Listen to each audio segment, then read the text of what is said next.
The winter wind cuts across the Yakutia wilderness, where temperatures have dropped to 71 degrees below zero. Daniel Hayes lives alone in a timber cabin at the forest edge, surviving day by day in one of Earth's coldest inhabited regions. This morning, Daniel wakes in darkness and adds logs to his wood-burning stove. Outside his door, a storm is building. He needs to check his fishing lines before the blizzard arrives. The frozen river is his main source of food during winter, and today might be his last chance for several days. Daniel steps into the white void. Snow swirls around him as he follows the path he has tramped down over weeks, leading to the river 200 meters away. At the riverbank, he finds his ice holes nearly covered with fresh snow. He brushes them clear and pulls up his lines one by one. The first two are empty. The third brings up a whitefish, frozen solid the moment it leaves the water. The fourth yields another, 2 fish, enough for 3 or 4 days if he is careful. Daniel coils the lines and secures the fish in his pack.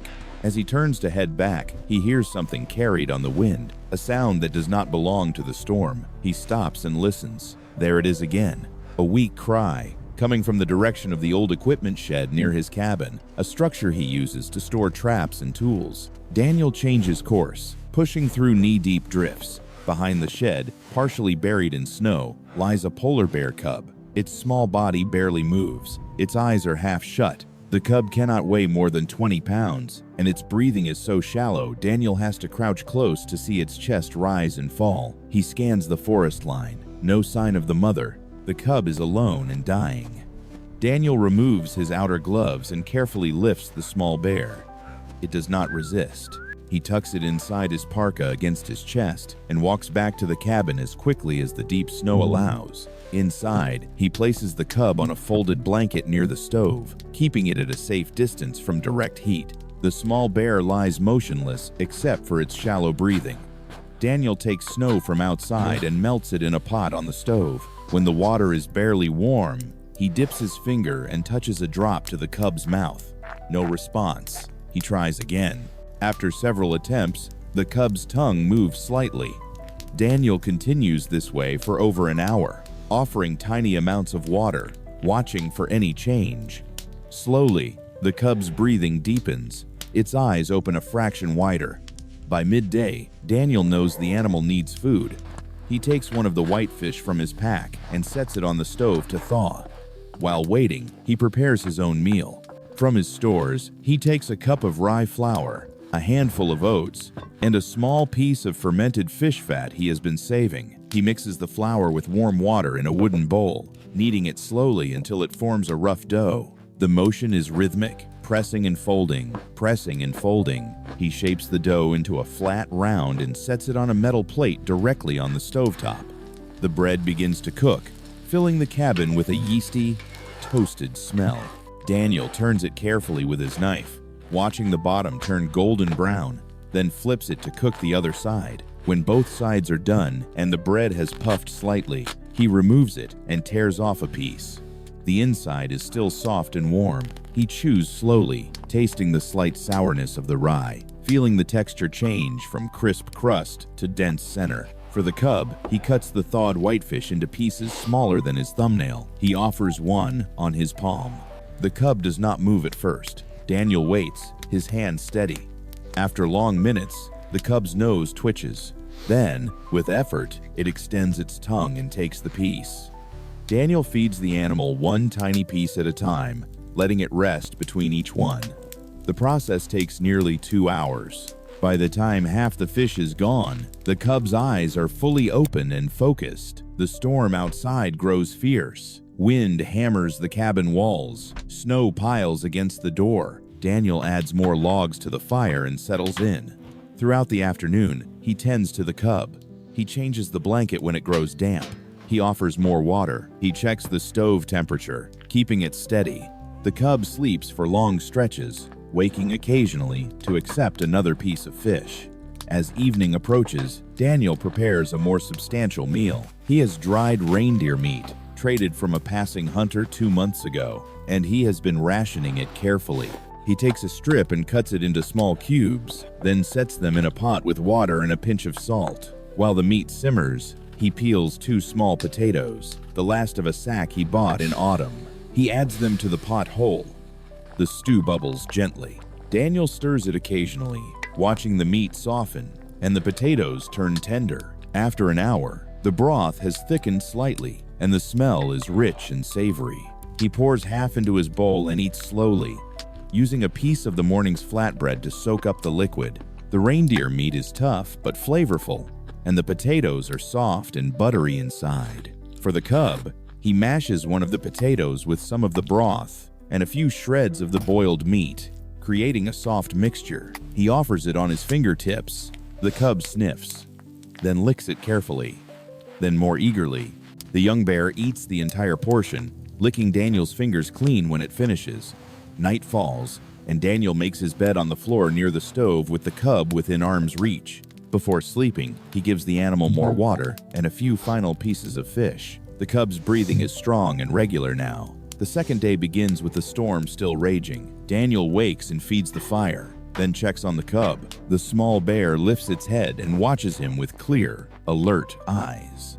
It even makes a soft sound, not distressed, but curious. For breakfast, Daniel decides to make something warming. He takes a handful of oats and toasts them in a dry pan on the stove, shaking the pan constantly until the grains turn golden and smell nutty. Then he adds water and a small amount of milk powder from his supplies, stirring as the mixture thickens. He adds a spoonful of wild berry preserve, made last summer from cloudberries he picked in the brief warm season. The porridge turns a pale purple color, and the tart sweet smell mixes with the toasted oats.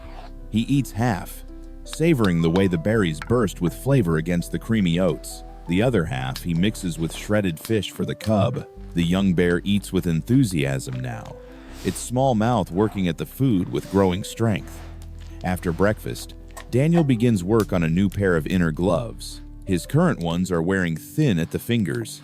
He takes rabbit fur he tanned last autumn and a needle with sinew thread. He cuts the fur into pattern pieces, working carefully because material is precious. Then he begins stitching, pushing the needle through the soft leather backing, pulling the sinew tight, creating small, even stitches that will hold against hard use.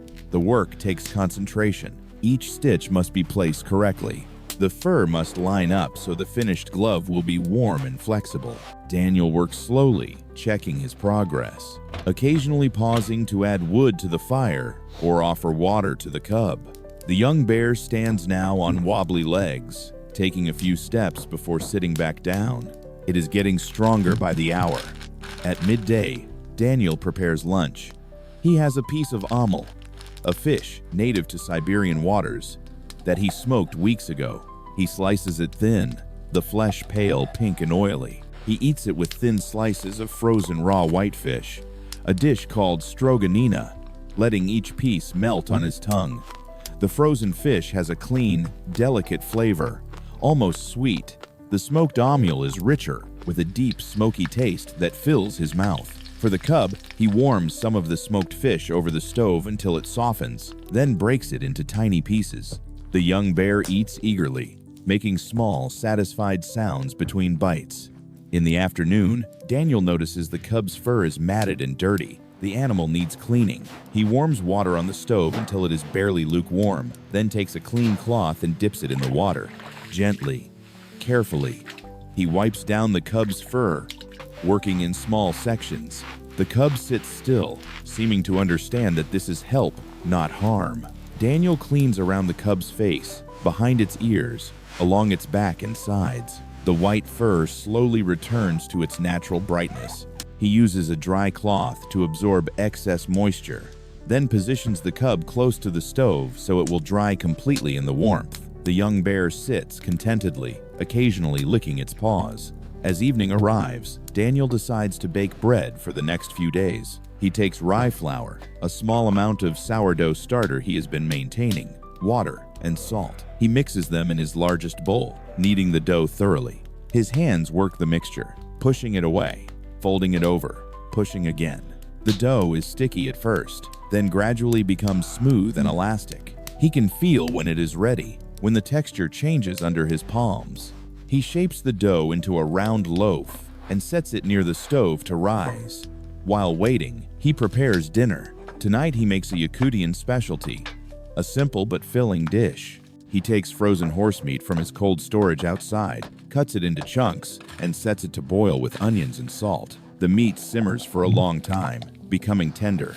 He adds some of the sourdough starter to the broth to give it a tangy flavor, along with dried herbs he collected last summer. The horse meat is dark and rich, stronger in flavor than beef. The broth becomes thick and hearty. Daniel eats a full bowl, using fresh baked bread to soak up every drop. The bread has risen well and baked with a crisp crust and airy inside. The contrast between the crusty exterior and soft interior makes each bite satisfying. For the cub, he shreds the tender horse meat very fine and mixes it with broth and a mashed potato he boiled alongside the stew. The young bear eats 2 full portions, its appetite growing as its strength returns. That night, the cub sleeps deeply, its belly full and its fur clean and dry. Daniel sits by the fire, finishing his new gloves, making the final stitches by firelight. Outside, the storm continues, but inside the cabin is warm and peaceful. The third day arrives, and the storm begins to ease. The wind is still strong, but the snow has stopped falling. Daniel wakes to find the cub standing at the door, looking toward the window as if sensing the change in weather. For breakfast, Daniel makes a traditional morning dish. He takes barley groats and cooks them slowly with water and a small amount of reindeer fat. The groats soften gradually, absorbing the fat, becoming creamy and rich. He adds a spoonful of honey, a precious commodity he uses sparingly. The sweetness balances the hearty grain perfectly. He eats his portion slowly, feeling the warmth spread through his body. For the cub, he mixes groats with milk powder and a bit of the remaining fish, creating a thick porridge. The young bear eats enthusiastically, licking the bowl clean. After breakfast, Daniel checks his supplies and realizes he needs to prepare more food stores. He takes the second whitefish and begins the process of smoking it for preservation. First, he fillets the fish carefully, removing bones and cutting the flesh into even strips. He rubs each strip with coarse salt, coating it thoroughly. The salt will draw out moisture and help preserve the meat. He arranges the strips on a metal rack and sets it above the stove, where smoke from the burning wood will cure the fish slowly. The process will take hours. The cabin fills with the smell of smoking fish, a scent that speaks of survival and tradition. While the fish smokes, Daniel makes a sweet treat from his limited supplies. He takes a small amount of butter he has been saving, melts it in a pan, and adds oats, honey, and crushed dried berries. He stirs the mixture constantly over low heat until it becomes golden and fragrant, then spreads it thin on a metal sheet to cool. When it hardens, he breaks it into pieces. The result is crunchy, sweet, and satisfying. He eats one piece with tea made from wild rose hips. The tea is pale pink and tangy, and the sweet oat brittle dissolves slowly in his mouth. He offers a small piece to the cub, who sniffs it curiously before licking it and eating it in small bites. At midday, Daniel cooks a thick soup. He has dried mushrooms from last summer, and he soaks them in warm water until they soften. He sautés them in a small amount of fat, then adds water, barley, and chunks of potato. He seasons it with wild thyme and a bay leaf. The soup simmers for an hour, the mushrooms releasing their earthy flavor into the broth. The finished soup is dark and rich, with the mushrooms tender and flavorful, the barley soft and chewy. Daniel eats 2 bowls, mopping up the last drops with bread. For the cub, he blends some of the soup until smooth, making it easy for the young bear to eat. The cub eagerly laps it up, its small pink tongue working rapidly. In the afternoon, the cub walks around the cabin freely now, exploring corners, sniffing at Daniel's belongings. Its movements are still uncoordinated but much stronger. Daniel watches, ready to help if needed, but the young bear is managing well on its own. He decides to make one more batch of bread before his flour runs too low. This time, he adds seeds he saved from wild plants, giving the bread a nutty flavor and crunchy texture. He kneads the dough until his arms ache, then shapes it into 2 smaller loaves. While they rise, he tends to the smoking fish, turning the strips so they cure evenly. By evening, The loaves are ready to bake. He places them directly on the stovetop, rotating them frequently to cook evenly. The smell of baking bread fills the cabin again, rich and comforting. When the loaves are done, he taps them on the bottom, listening for the hollow sound that means they are fully cooked. The crust is dark, golden, almost burnt in places, and the inside is dense and hearty. For dinner, Daniel makes a simple but satisfying meal. He has one egg left from the trading post, preserved in lime water for months. He cracks it into a pan with a small amount of fat and cooks it slowly, letting the white set while keeping the yolk soft. He eats it on fresh bread with slivers of the smoked fish he prepared earlier. The combination is perfect. The rich yolk mixing with the smoky fish, soaking into the bread. For the cub, he makes a mixture of mashed egg, fish, and warm milk. The young bear eats 2 full servings, then curls up by the fire, its belly round and full. The 4th day dawns clear and still. The storm has passed completely. Daniel opens the door to check the weather and sees blue sky for the first time in days. The temperature remains brutal, 73 degrees below zero according to his thermometer, but the air is calm. He knows what this means. The cub is strong now, walking steadily, eating well. It is time. That morning, Daniel makes a final substantial meal for both of them. He cooks the last of the reindeer meat slowly in fat until it is tender and rich. He makes fresh flatbread, cooking each one until it puffs and browns. He prepares a porridge with the last of his oats, milk powder, and honey. They eat together, the man and the young bear, in the warm cabin, while outside the frozen world waits. Daniel feeds the cub generous portions, making sure it is well nourished for whatever comes next. After the meal, Daniel bundles himself in all his warm layers. He wraps the cub in a blanket one final time and carries it outside into the brilliant cold morning. His breath forms thick clouds in the air. The snow crunches under his boots with a sound like breaking glass. He walks toward the forest edge, away from the cabin, carrying the small bear against his chest. At the boundary between clearing and wilderness, he stops. He sets the cub down gently in the snow and removes the blanket. The young bear looks up at him, confused in its dark eyes. It takes a step toward Daniel, then stops. Daniel steps back. 1 step, 2 steps, 3. He waits, scanning the tree line. At first, nothing. Just vast white silence and endless trees. Then, between 2 snow-covered pines, a shape appears, large, powerful, moving with deliberate purpose. The mother bear emerges from the forest. She is massive, easily 8 feet tall if she stood on her hind legs. She stops, perhaps 70 meters away, her eyes moving between the cub and Daniel. The cub sees her and makes a high-pitched call. It begins to walk, unsteady but determined, across the snow toward its mother. Daniel does not move. He barely breathes. His heart pounds, but he remains completely still. The distance between cub and mother closes, 20 meters, 10 meters, 5. The mother bear lowers her head as her cub reaches her. She sniffs the small bear thoroughly, checking every inch, confirming identity and health. Then she looks up at Daniel. Their eyes meet across the frozen space. For a long moment, neither moves. The bear watches the man watches the bear. Then the mother bear turns, gently nudging her cub with her massive head. Together they begin walking into the forest. The cub looks back once, its small face turning toward Daniel, before following its mother between the trees. Daniel stands in the clearing for a long time after they disappear. The cold seeps through his clothes, but he does not move. He watches the space where they vanished, the broken snow trail leading into wilderness. Finally, he turns and walks back to his cabin. Inside, the fire has burned low. He adds logs and watches the flames grow. The blanket that held the cub lies folded by the stove. Daniel picks it up and puts it away with his other supplies. He checks his food stores. The fish is nearly gone. The flour is low. He will need to check his traps tomorrow, hoping for a rabbit or ptarmigan. Winter is far from over, and survival requires constant effort. But today, at this moment, Daniel sits by his fire and eats a piece of bread with a thin slice of smoked fish. Outside, the temperature reads 73 degrees below zero.